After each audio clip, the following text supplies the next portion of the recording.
his behalf. You're a loving husband to Jane and a wonderful father to your sons, Brian and Mark. You've been a very dear friend to me and a brother in Christ. And Paul, you are a man of integrity. You're honest, you're caring, you're trustworthy, and you're loyal. And Paul, you're the man that you are because you have given your life to Christ, and you live your life for others, and you have made a better world because of the things you've done. Wherever you go, you touch hearts and lives of others. Thank you, Paul Law. He is really a man's man.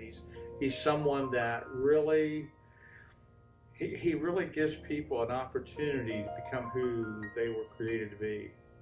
And 18 years ago, I lost my father. And boy, you talk about someone to be able to step in there and kind of do that for you.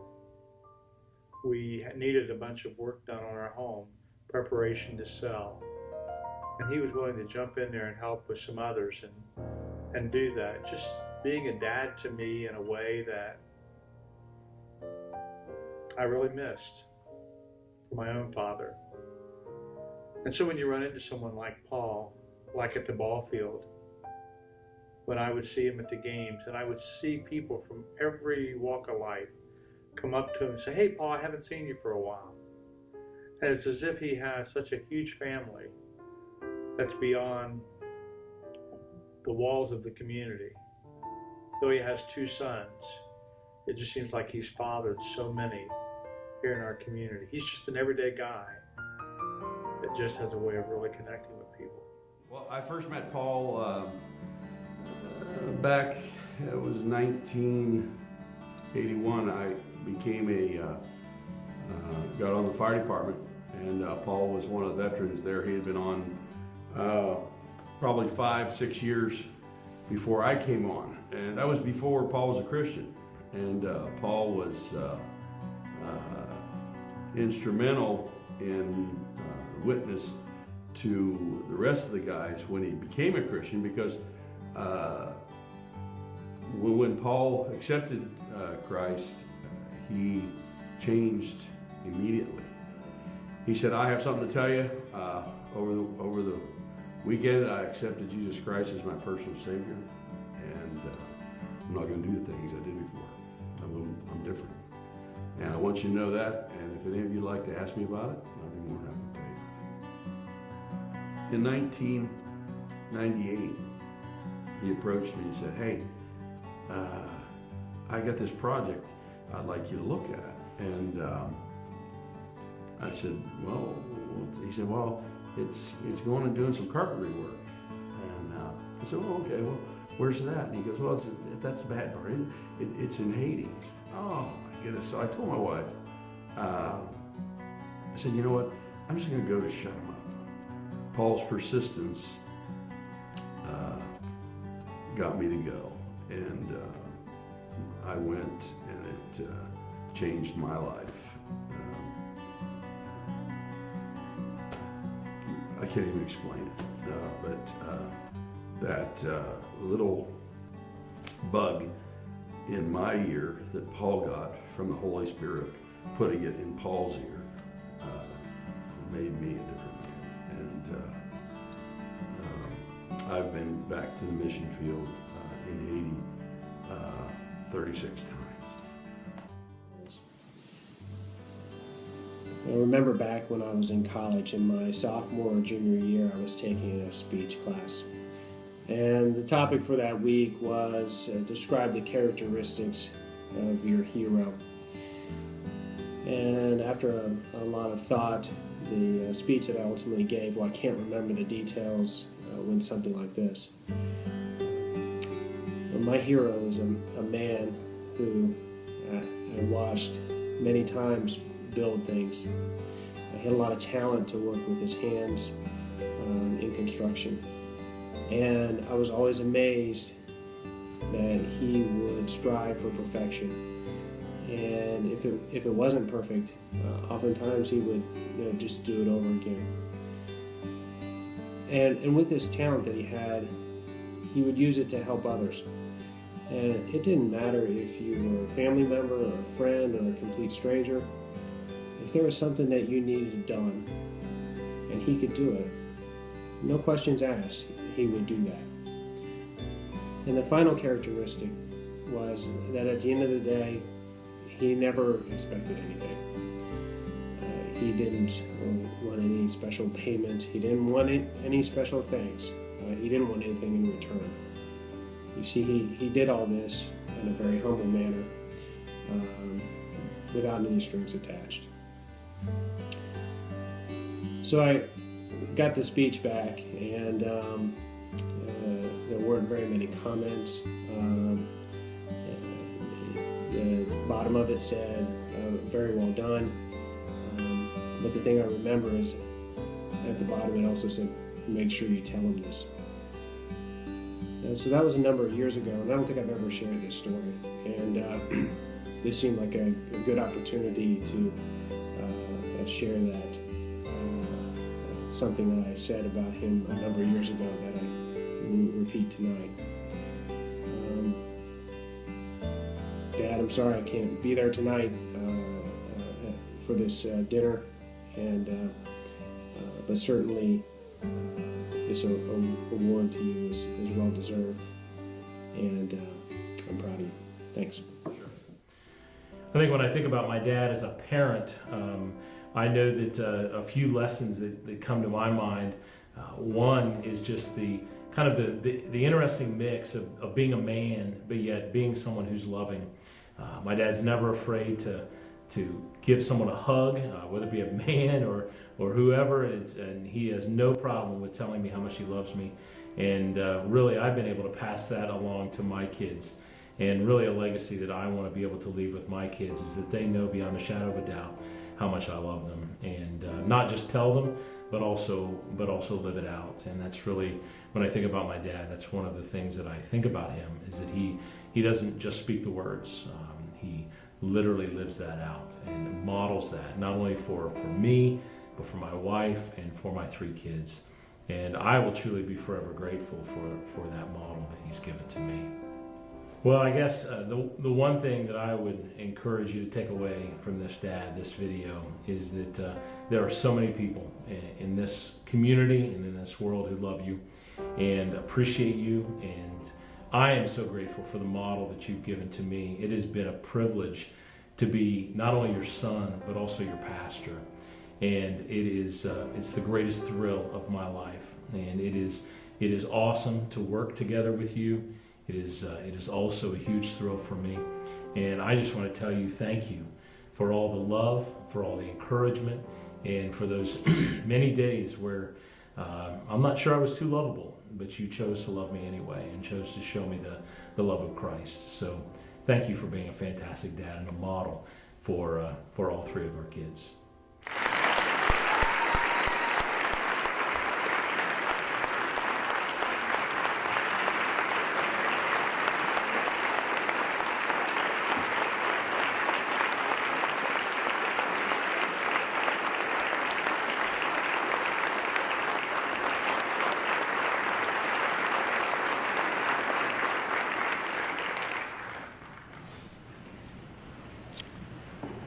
Well, there isn't much more that can be said, I guess. This is a very humbling experience for me. I never expected anything like this. I sure appreciate all my friends and family that are here tonight. I appreciate Burl Lemon, too. I really do. Burl's got a way about him, but if you say no, it won't be long you'll be saying yes. Anyway, I do so much appreciate this. From the bottom of my heart, I appreciate it. And it's because of Jesus Christ. 30 years ago, he called me to serve, and that's what I've done. Thank you.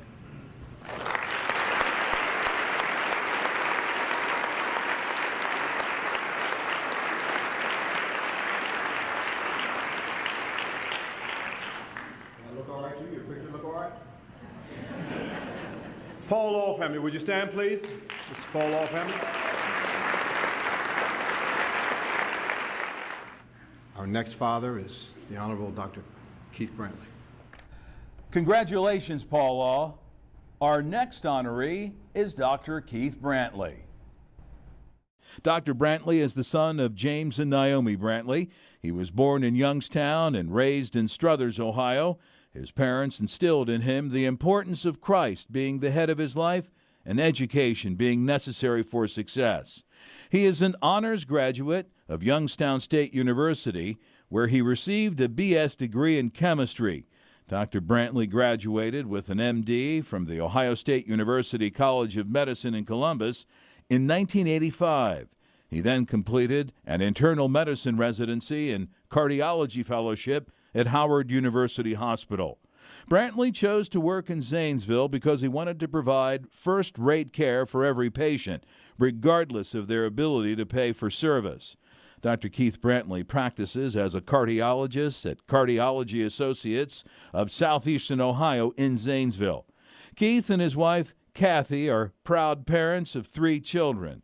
He inspired his wife to start the Martin Luther King Jr. Scholarship Fund, which gives $500 to purchase textbooks to graduating high school students who plan to attend college.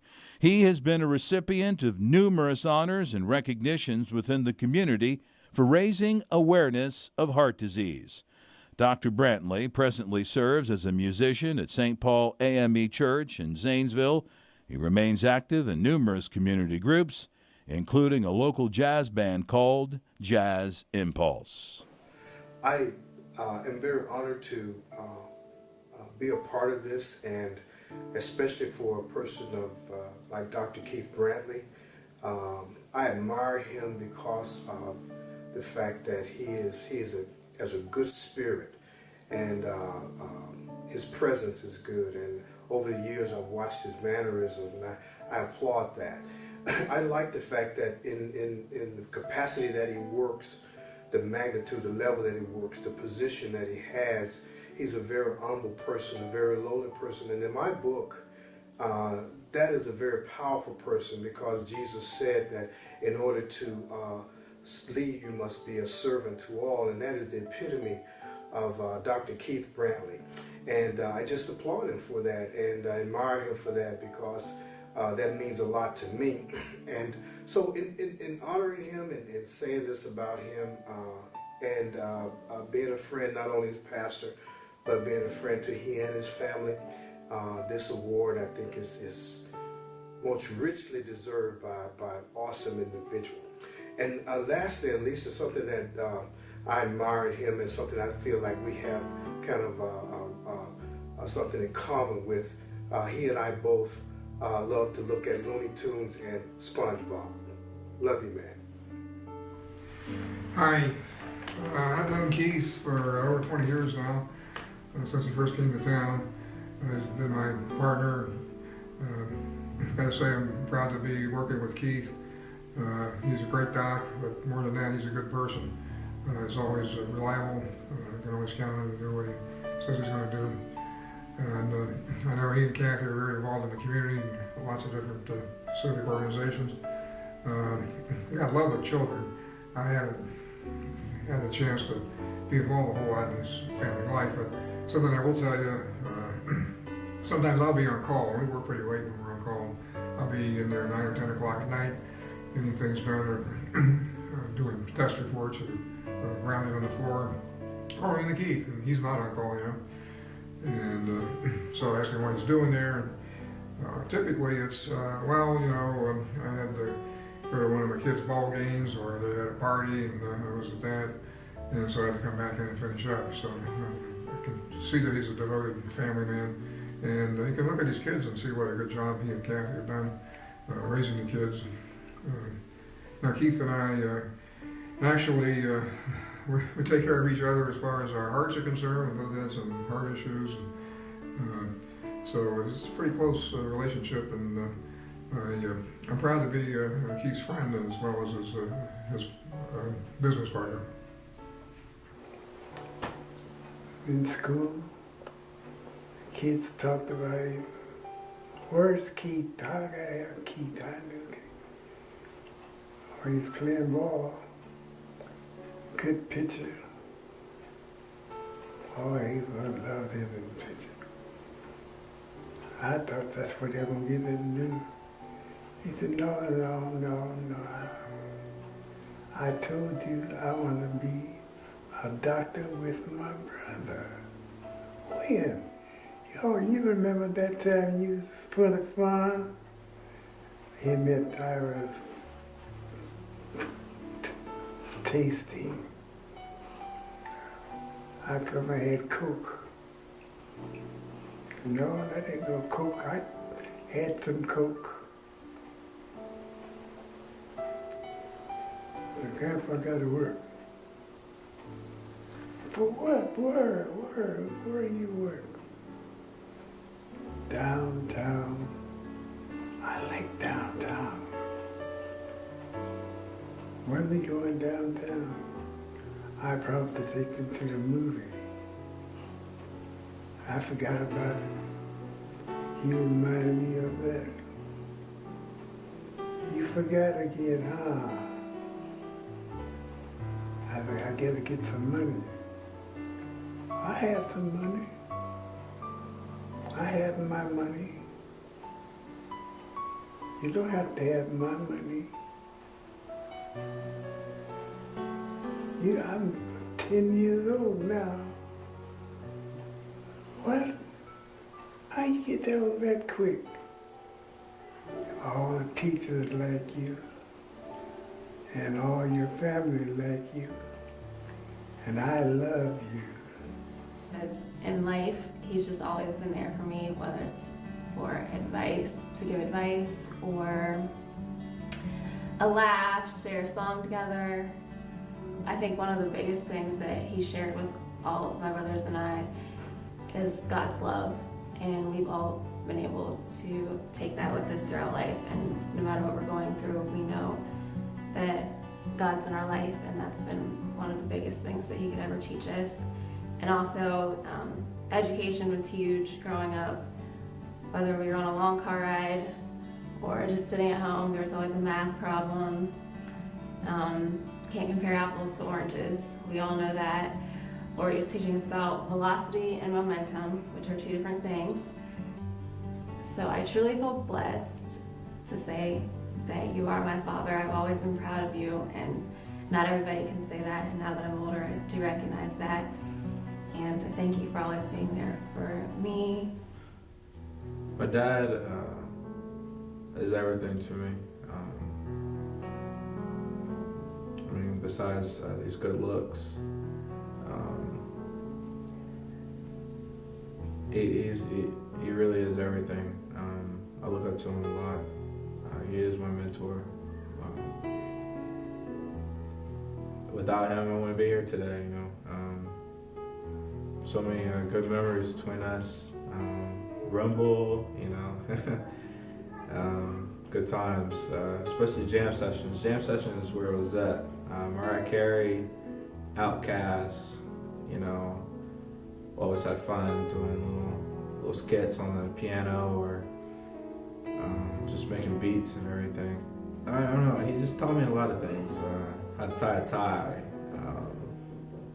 you know, how to mow the yard, when to do it. You know, you have to have the lines straight. You know, you have to look back at what you did, you know. And if you miss a strip, you gotta go over it, you know, have to make it look right. I mean, that's your yard. You have to take pride in what you do. And also, you know, family. Family's huge. You have to stay close to your family. You have to, good times, bad times, through it all. My dad's kept us all together and everything.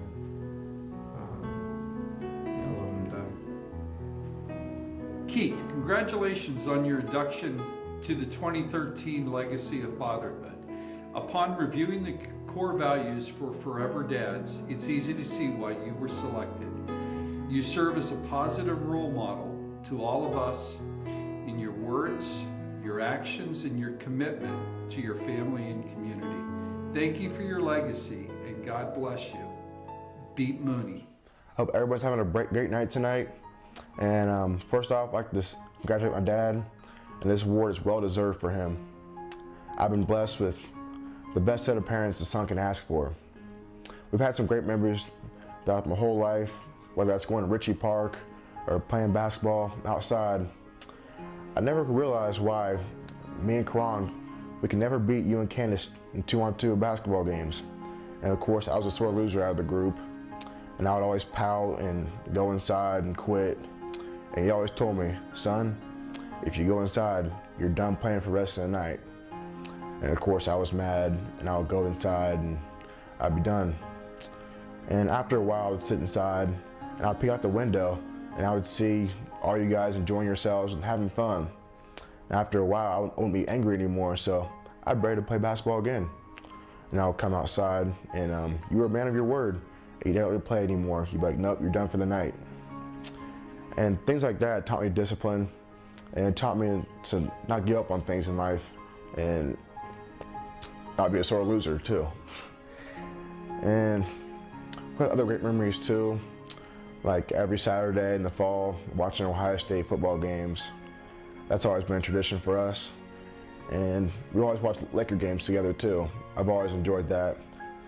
One of the most important things that you've done for me is that you always taught me to do what I want for myself, not what you want. Just do what I want in life. Whether that's, you never forced me to play the piano or forced me to play baseball or said, son, you're gonna be a doctor. One thing you did do is you always said, put education first. Education is always the main thing, not sports, not anything else. And things like that, that's why I'm in a predicament today. And I have a chance to get a college degree. And the most important thing you ever done for me, you taught me to be a child of God and to put God first. I want to thank you for that. So thanks for being my dad. I love you.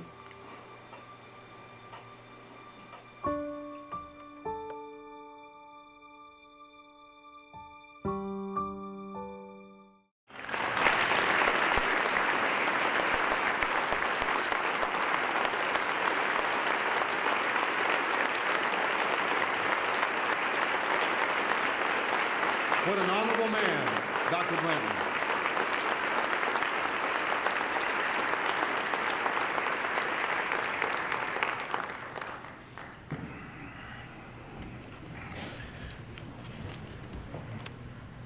I'm overwhelmed right now. I thank all of my family, friends who came out for this event. I'd like to congratulate all the other honorees.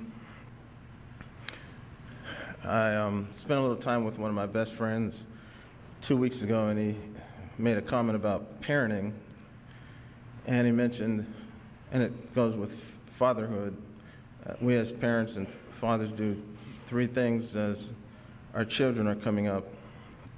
And first, we're dictators. For the little kids, the babies, we tell the kids what to do and we make them do it. And then next, we influence our children as they get older. They see what we do and they're influenced by that. And when they get older, become teenagers and adults, we're advisors. We advise and we say, this is what I think you should do, etc., but they know that they're going to do what they're going to do. I can remember as a child, I think I was around 4 or 5, and my brother and I were sitting on my dad's lap, and I can remember tears falling down my eyes during the whole conversation as my dad was telling my brother and I that you have to be a man, you have to take responsibility of taking care of the house, you have to take care of your mother. And I was crying just continuously. And I went to my mom, I said, Mom, is Dad dying? And she said, no, he's just drunk, that's all.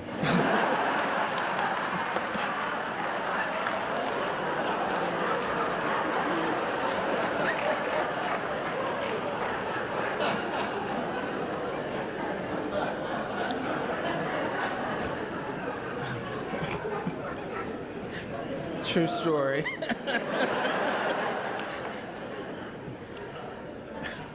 I brought that up to reiterate the fact that because there's no perfect human beings, there's no perfect fathers, and we would be fooling ourselves to think that I or we are perfect fathers. There's a lot of things I wish I would have done if I had a chance to do it again, to spend more time with my kids. I wish I would have forced all my kids to perform music as I was sort of forced as a kid, because the joy that I get from music now, I hope they'll be able to one day be able to enjoy that type of thing as well. The other is, it would be foolish of us to think that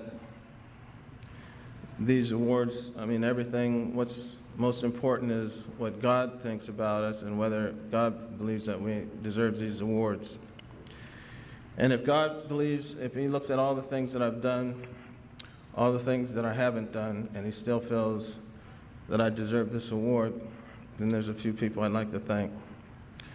And one would be my mother, who's here tonight, who taught us that more things are caught than taught. That was the one phrase which reflects that the children, they learn more from seeing what you do versus what you sit down and teach them. I'd like to thank my wife, who's been, the fact that she's been such an awesome mother, an awesome wife, made being a father much easier for me. And I'd like to thank my dad, who I'm dedicating this award to, who taught me how to tie a tie and how to be a father. Thank you.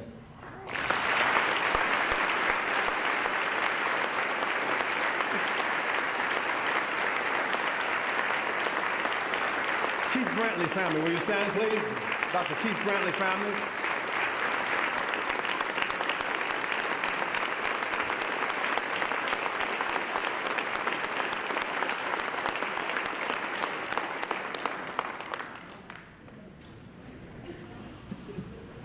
Our next honoree tonight beat my parents in a children manufacturing contest.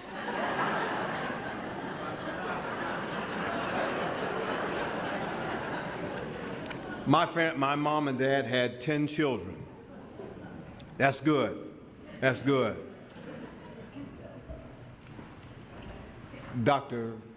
I call him doctor because he's a doctor of family. Dr. Tom had 13. Let's watch his life. Congratulations, Dr. Brantley. Our next honoree is Thomas Nash.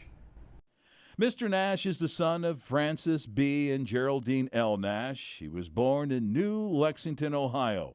Tom attended Bliss College in Columbus and studied accounting.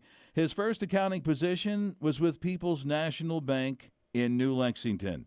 He was drafted into the U.S. Army on December 19th of 1950 and was discharged on February 29th, 1954 as a first lieutenant.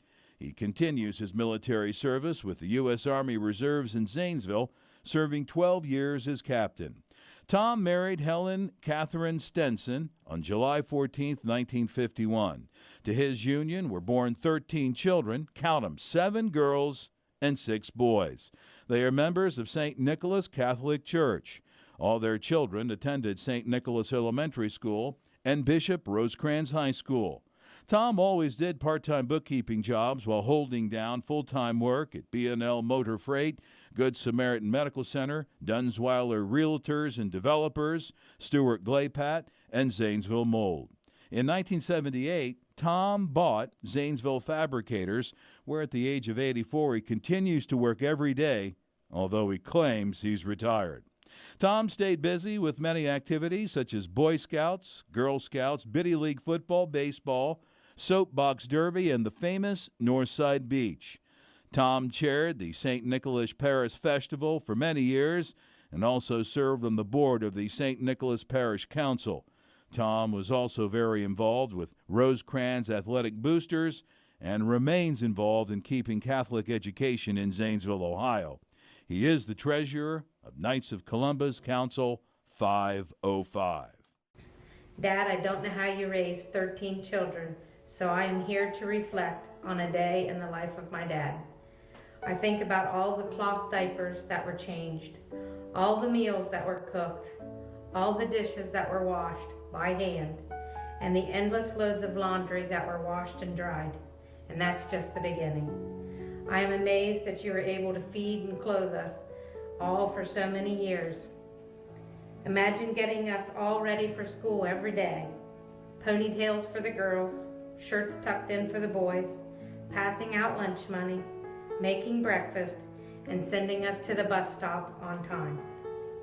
Then, after school, you always had someone to pick up. Just think of the millions of trips to and from school for practices, games, swim meets, sports banquets, parent-teacher conferences, and don't forget the special trips to the office to talk to the principal. Later in the evening came the endless homework and studying. Dad wasn't our favorite teacher, but he would teach. Dad would help with math and science, solving word problems, but never able to show his work like our teachers wanted, and frustration set in. Then came bath and bedtime. I can't imagine how you felt at the end of the day, but I'm guessing exhausted. Picture kids stacked too high and 4 sets of bunk beds and a few other twin beds.